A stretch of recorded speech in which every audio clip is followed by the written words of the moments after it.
एक दिन अकबर की जो फूलों की सैया लगाता था, उसने सोचा जीवन हुआ जा रहा है बादशाह की सैया लगाते, 5 मिनट देखे लेट के, और सैया लगाने वाला लेटा तो सुगंधित फूलों में, और जो ही चद्दर ओढ़ी सुगंधित इत्र की, सो गया।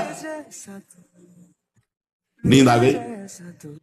थोड़ी देर बाद बादशाह की पत्नी आई, उनका सरकार आज तो बिना भोजन पाए ही सो गए, जब उन्होंने भोजन नहीं पाया तो हम क्यों भोजन पाए, वो भी साथ लेट गए चद्दर ओढ़ के। अब थोड़ी देर बाद बादशाह आए, उन्होंने कहा मेरी सैया में मेरी पत्नी और कोई पुरुष, तलवार निकाली। फिर बीरबल की बात याद आ गई, बुलाया और कहा कहते थे देखी हुई बात भी गलत होती, मैं देख रहा हूं मेरी पत्नी गलत है, किसी पर पुरुष के साथ सो रहे, उनका इसमें भी गलत हो सकता है, तो क्या आप संशय है, मैं भी दोनों को काटता हूं। बोले दोषी होने पर काट देना, पर्दे के पीछे आप खड़े हो जाओ।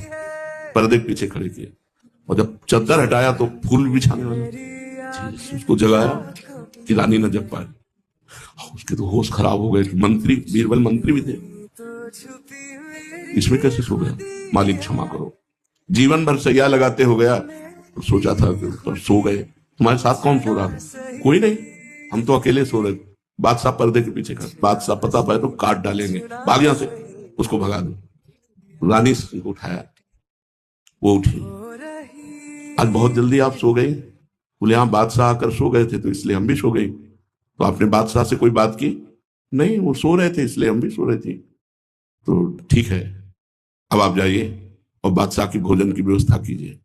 उठ के चले, बुलाया अकबर को, बोले इन दोनों में आप दोनों का वध करने के लिए तैयार थे, ये दोनों निर्दोष थे, देखी हुई बात भी झूठी है, दिखाई दे रहा है लेकिन झूठी है।